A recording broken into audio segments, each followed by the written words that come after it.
open circuit on a VVT solenoid, taking it out, only half of it came out.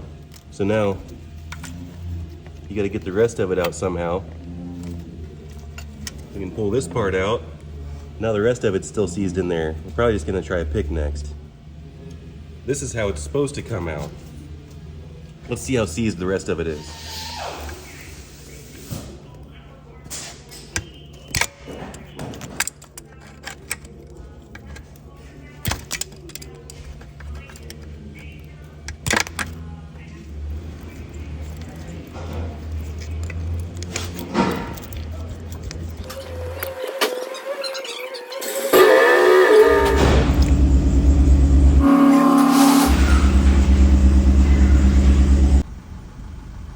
You should be like this person.